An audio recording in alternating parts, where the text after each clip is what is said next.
Now from the Weather Tracker TV Storm Studios, this is your weather today. Here's Chief Meteorologist William Cole. All right, happy Thursday, everybody. Here we go. It is our pre-Friday, getting ready for the weekend. But I tell you what, we've got a big weather hurdle we're going to have to get through for tomorrow, Friday, before we do make it into the weekend. In fact, we've got a lot of new details today. We're going to need to cover the opportunity of severe weather tomorrow. The probabilities are increasing. So again, a lot to cover, a lot of important information here.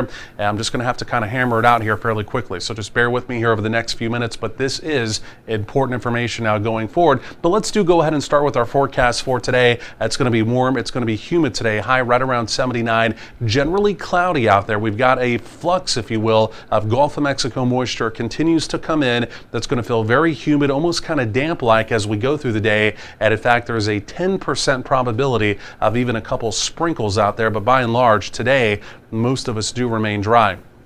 So because of the increasing humidity and again just the cloud cover from overnight, the actual morning lows, they did not drift off very much. In fact, most of us out the door this morning, we were in the mid-60s. It was a balmy start to the morning. You can see a shower out at Interstate 20 out there around Longview. Again, elsewhere the radar quiet, but like I mentioned, a couple sprinkles around the area, simply put, just can't be ruled out, and that'll even persist as we go through the day. If you see a sprinkle, you're lucky. Again, most of us miss out on any rainfall as we go through this afternoon. Now again, for tomorrow, it's a completely different story. And the reason for that, you can see this upper level storm system continuing to carve out here across parts of the Rockies. In fact, the Colorado Rockies reports now very heavy snow coming in.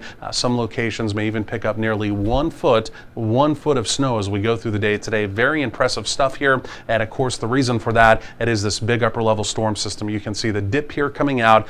There's the core now crossing into parts of Nevada. And again, as we go through the afternoon, the general path is unchanged, right? It's got a beeline track directly over towards North Texas. In fact, you can see the model presentation here. Again, here comes that upper level storm system. Look at the jet stream though, the darker blue there continuing to enhance right around the core of that system, again, as it crosses North Texas as we get into, well, tomorrow afternoon. So this is a very dynamic storm system, especially for this time of year. Now, as we go through later today, specifically this evening and tonight, there will first be an opportunity of severe weather up here across parts of the high plains, even back into our Texas panhandle. Again, that is mainly for tonight. That activity lifts off to the northeast, right? So here in North Texas, even though it's close to us, this we're not necessarily concerned about. But for tomorrow, it's a completely different story. This is what we're a little more concerned about now. And again, really as anticipated, the enhanced risk or the likely opportunity of severe weather, it has been pulled back to the west, right? It now does include parts of the Dallas-Fort Worth Metroplex. In fact, it does include Tarrant, Dallas County, and again, it even does include Denton and Collin County as well. So basically the entire Metroplex. And again, the primary concern here, it is going to be wind up to 60 miles per hour because we'll have a line of storms moving through. There could be some hail, $1.50, but unfortunately now as we go through tomorrow, this is the important information here. We do have an elevated tornado zone, and it appears as though we're going to have 2 waves of storms moving through. The first wave, there may be some embedded supercell activity. And so again, like I mentioned, tomorrow's going to be a day you really do want to stay plugged into the weather. Again, like I mentioned, wind being the primary concern, I did go ahead and based off the Storm Prediction Center probabilities, move the tornado zone into moderate. Like I mentioned, could be a few hailstones around as well. So here's the model. This is the important stuff. Again, today a couple sprinkles, no big deal.